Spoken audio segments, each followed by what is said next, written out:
Nós tivemos uma reunião, doutor Iágaro, com o superintendente, com o secretário-geral, doutor Rachid, e com o ministro da Fazenda, doutor Guardia.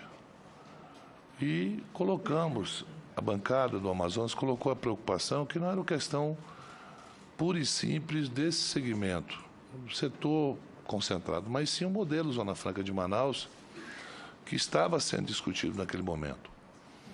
E talvez essa não seja a compreensão de alguns colegas em relação à Zona Franca de Manaus. É um precedente que nos preocupa bastante. Eu teria números e dados aqui para discutir nos aprofundarmos na discussão, mas eu não vou nem falar daquilo que os dados que eu tenho. Eu vou dar dados dados pelo próprio Rachid nessa entrevista, que dão isenção para salmão, caviar, quer dizer, estão dando isenção para salmão, para o caviar, para filé mignon. Lá no Amazonas nós não produzimos filé mignon, porque lá nós não podemos ter pasto.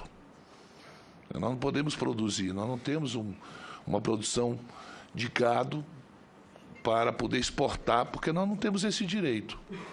Agora, me preocupa muito, presidente, é que eu não vejo nenhuma instituição aqui, nacional e internacional, do meio ambiente para defender a Zona Franca nesse momento. Eu volto a uma música de um grande poeta amazonense, compositor Chico da Silva, que na década de 90 compôs uma música chamada Ecologia, que estava na moda. E tinha um cantor chamado Sting, e o Mitterrand era presidente da França. E no final ele pergunta: cadê meu Mitterrand, meu Sting? Que faço do meu amanhã? É essa a preocupação dos amazonenses, que vamos fazer do nosso amanhã. Porque foi colocado aqui muito claramente, nós temos uma distorção, temos que ter essa distorção, secretário da Receita Federal. Se não tivermos a distorção, nós não vamos ter nenhum emprego, nenhuma geração e nenhuma indústria do estado do Amazonas.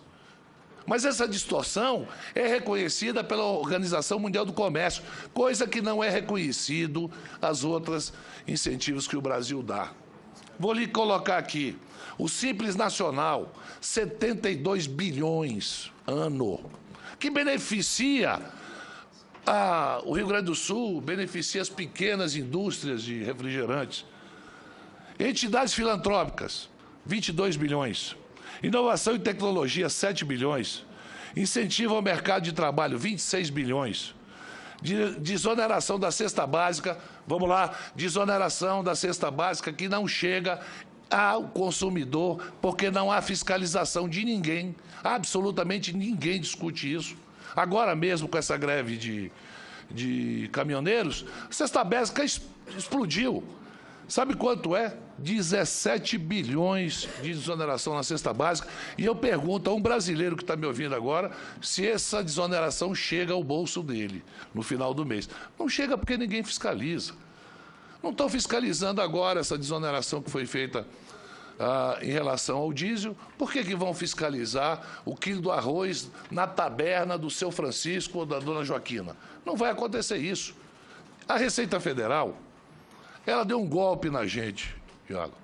Era um golpe já premeditado há muito tempo, há mais de 2 anos que a gente vem discutindo essa questão com o Rachid.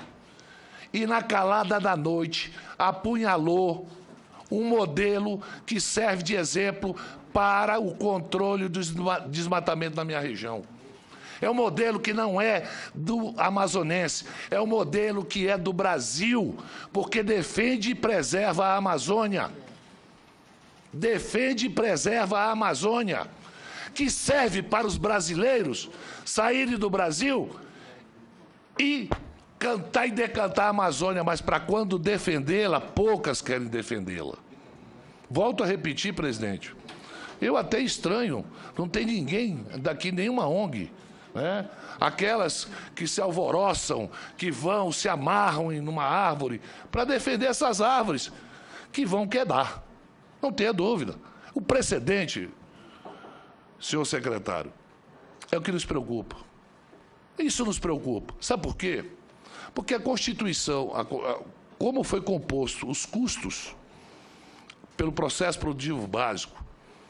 E a classificação não foi feita por decreto, foi aprovado num conselho dentro da SUFRAMA, que a Receita Federal estava presente, que o Ministério do Planejamento e o Ministério da Fazenda estavam presentes. Não foi uma coisa, uma atitude feita às escondidas, senhor presidente. É algo que foi colocado e posto para aqueles que queriam investir no estado do Amazonas. Aí nós estamos numa partida de futebol, isso acontece com o Brasil. Todo mundo foi olhar aquela telinha lá para saber se foi pênalti. Para todo mundo, era só para o Brasil que não quiseram olhar. E o Brasil passa isso para os investidores. E aí a preocupação, senadora Ana Amélia, não é a questão se o lucro é maior ou o lucro é menor. É a vergonha de oferecer para se fazer um investimento, tendo uma regra, e aí, quando tem uma crisezinha, vai lá, não, olha, muda a regra lá.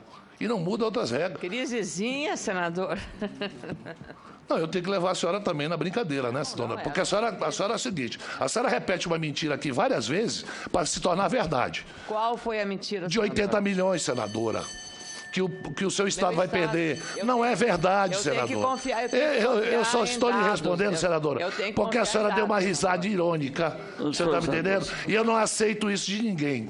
Porque quando a senhora está falando, eu estou escutando a senhora repetir uma mentira que o presidente da FEBRAS falou, a senhora está repetindo essa mentira desde a última sessão. Senadora, sabe quanto é que vai entrar esse ano com isso? 700 e poucos milhões. Está entendendo? 10% disso significa 80 milhões. A senhora acha que 10% do fundo de participação dos municípios vai para o Rio Grande do Sul? E os outros estados? E os outros estados? Até porque o seu fundo de participação dos municípios e o seu FPE é menor do que os estados do Nordeste. Porque a classificação do Rio Grande do Sul não está como no Maranhão, que tem o maior fundo de participação do Estado, não está como da Bahia, que tem o maior fundo de participação do Estado. Tem que ver, porque pegam esses números e jogam aqui como se a gente fosse contra o Estado do Rio Grande do Sul. Eu não sou contra o Rio Grande do Sul.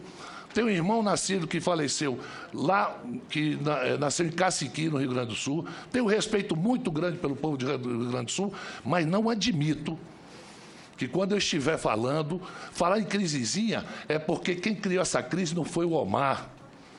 Não foi. Foi o governo que não negociou na hora. E os caminhoneiros do Rio Grande do Sul estão passando necessidade agora por causa disso. E não é o concentrado que vai resolver o problema dessa crise. Eu estou aqui colocando que grande parte, né, da renúncia do orçamento, aliás, da renúncia fiscal, o senhor Rachid disse na entrevista da última sexta-feira que não consta no orçamento. Tem que constar. E não consta, é irregular. E a Receita não toma providência em relação a isso. Não consta. Isso dito pelo Rachid. Não foi dito por mim. Eu estou me apegando ao que ele falou. Agora, posso lhe dizer uma coisa. Não há essa discussão aqui, não vai mudar a cabeça de senador nenhum. Não vai mudar a cabeça de senador nenhum. Eu realmente, fico preocupado porque se abriu um precedente muito grande. Hoje é o concentrado, amanhã pode ser o polo eletrônico, amanhã pode ir duas rodas. Agora, sinceramente, o governo federal não teve uma conduta correta com o povo amazonense. E quando uma pessoa não tem uma conduta correta, ela não pode ter o nosso respeito. Realmente, senhor presidente Edson Lobão, nós tivemos uma grande perda. Não é do ponto de vista financeiro, é do ponto de vista da credibilidade, da falta de investimento que poderá ter na Zona Franca de Manaus, porque você tem uma regra e essa regra é quebrada no meio do jogo, e isso é muito preocupante para qualquer coisa. O senhor faz um acordo, você quer que se cumpra o acordo. E o governo federal não está cumprindo o acordo com aqueles que fizeram investimento. Em relação aos pequenos, em relação aos outros companheiros que são trabalhadores iguais a que estão na Zona Franca, todo o meu respeito, não estou aqui. A briga não é concentrado do Amazonas contra o produtor do Rio Grande do Sul, do Paraná. Não é essa a briga. Não é essa a questão. Nós não queremos destruir, como colocou há pouco, de forma nenhuma, os pequenos produtores. Não é essa. Quanto mais emprego se gerar nesse país, quanto mais pessoas estiverem trabalhando, melhor é para toda a sociedade. Agora, o discurso simples, pequeninho, apequenado, olha, a saúde vai perder dinheiro, a segurança vai perder dinheiro, isso é um discurso pequeno, que não era para estar em debate. Nós estamos debatendo aqui uma questão constitucional, legalidade. É isso que nós estamos debatendo. Porque se fosse se preocupar só com a saúde e com a educação, que se cumpra os orçamentos que não são cumpridos, tanto da segurança, como da educação e como da saúde, que é um papel nosso fazê-lo cumprir. Existe, sim, uma preocupação muito grande em relação não só ao segmento concentrado, senhor subsecretário de Fiscalização, mas principalmente com o modelo Zona Franca. Isso nos preocupa bastante. Esse precedente é muito sério para todos nós.